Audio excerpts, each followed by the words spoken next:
only to be warmed now by the rays of our star? The only way to answer that lies in the new image taken by Hubble, which we turn to next. While JWST was studying the chemistry of 3I Atlas, the Hubble Space Telescope focused on its appearance. Hubble captured a high-resolution image on July 21, 2025, when the comet was about 277 million miles from Earth. The resulting photograph is striking. Instead of a symmetrical halo, 3I is wrapped in a teardrop-shaped cocoon of dust around its core. It looks like a hazy, elongated glow with a bright head, as if the comet is spreading a broad fan of material to one side. Hubble confirmed that the dust is unevenly distributed. There's a wide plume of dust pointing toward the sun and a much weaker tail stretching in the opposite direction. This is the opposite of the classic textbook picture of a comet. Normally, a comet's tail points away from the sun due to solar radiation and the solar wind driving dust and gas outward. In fact, 3I does have a faint tail being driven away from the sun. You can see some scattered material drifting outward in the images. But the dominant feature is the dust cloud facing the sun. Astronomer David Jewett, who led the analysis of the telescope's data, noted that the object is clearly active and was already releasing dust heavily even when it was almost 4 times farther from the sun than Earth. So, why does the comet appear to glow not only from behind but also from the front? The likely explanation is geometry and timing. 3I is racing toward the sun at a steep angle, and when we observe it, we may be catching a large stream of dust blowing off the sunward side, similar to the beam of a car's headlights. Dust particles fly from the surface towards the sun, then bend slightly under solar pressure, creating a broad curve of particles. Meanwhile, the classic comet tail is relatively weak. This unusual dust pattern may point to the possibility that 3I Atlas is approaching a star for the first time in a very long time. The image also helped refine the comet's size estimate. By analyzing the brightness distribution, Jewett's team set an upper limit for the nucleus at less than 3.5 miles across. It is likely smaller, possibly as narrow as a quarter-mile wide, if most of the light is coming from the dust. For reference, the nucleus of 2I Borisov was believed to be about a mile across, and the nucleus of Oumuamua only 100 to 200 yards. A report from the Las Cumbres Observatory also noted that all 3 interstellar objects appear very dark and reddish, reflecting only about 5% of sunlight. This suggests that their surfaces are made of complex material rich in organic substances. Considering how much the comet's appearance has already amazed astronomers, imagine what will happen when it's observed not only from Earth, but from another planet. We'll get that chance very soon, in October of this year. We should note that as 3I speeds through the inner solar system, it won't come especially close to Earth, which is a relief in terms of our safety, yet a bit of a disappointment for Earth skywatchers. Its closest approach to our planet will still be about 168 million miles away, far beyond Earth's orbit. But this time, we have something that plays to our advantage. The comet's path will lead it much closer to Mars. On October 3rd, 2025, give or take a day, the comet will pass only about 18 million miles from Mars, roughly 0.2 astronomical units. This fortunate geometry means that spacecraft orbiting another planet will be able to attempt to observe an interstellar visitor. The European Space Agency quickly recognized this opportunity. Colin Wilson, ESA's lead scientist for Mars orbiter missions, recently confirmed plans to observe 3I during its close pass by Mars. The ESA will employ two orbiters for this task, Mars Express and the ExoMars Trace Gas Orbiter. Express will use its high-resolution stereo camera. Meanwhile, TGO will use its color, stereo camera, and even its spectrometers. That means they will not only capture images, but also try to detect which gases are present. So what do scientists hope to gain from this flyby? Even though 30 million kilometers is still a significant distance, Mars offers the best vantage point. If the comet is bright enough, the cameras on the orbiters may see whether the coma has any asymmetry or structure and may even get a rough idea of the shape of the nucleus. The resolution is not high enough to show surface detail, but it may be acceptable for the task of providing color data to complement what Hubble and other telescopes get to see.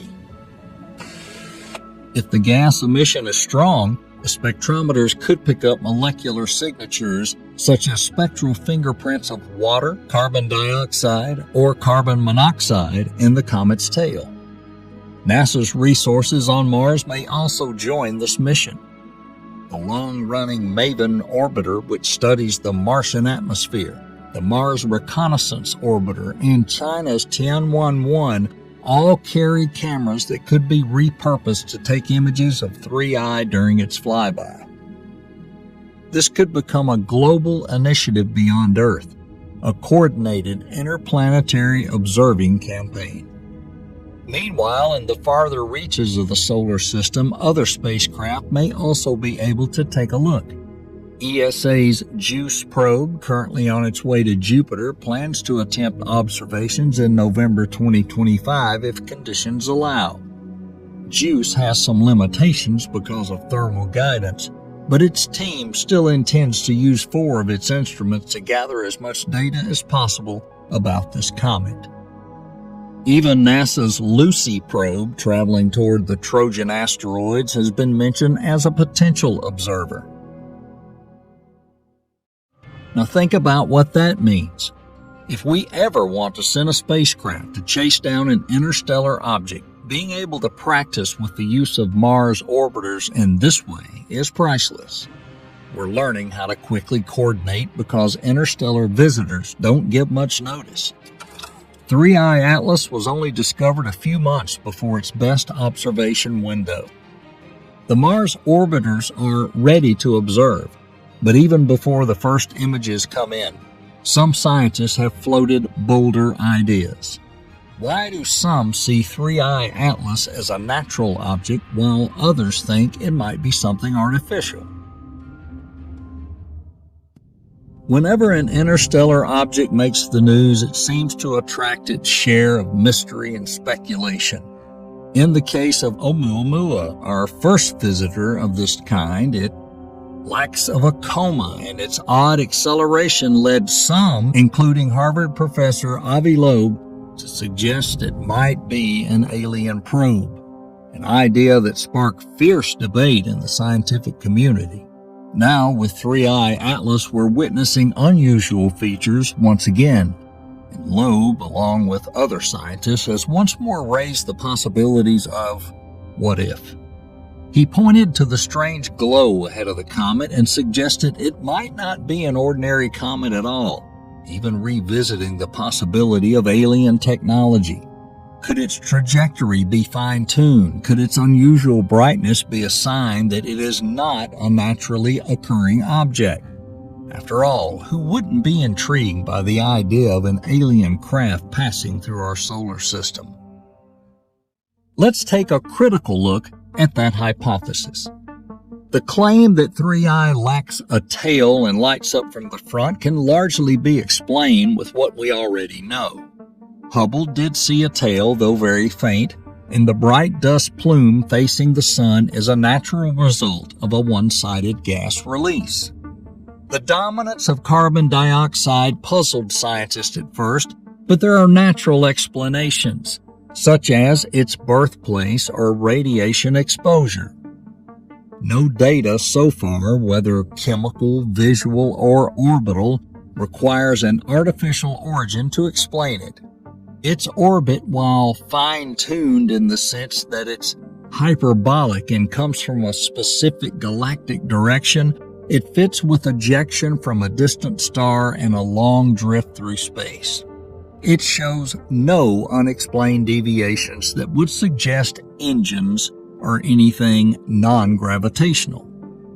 The fact is, the trajectory of 3I Atlas continues to follow the pull of gravity. Still, unconventional ideas have sparked some creative proposals. One more striking suggestion from Loeb and his colleagues was to use NASA's Juno spacecraft to try and intercept the interstellar object.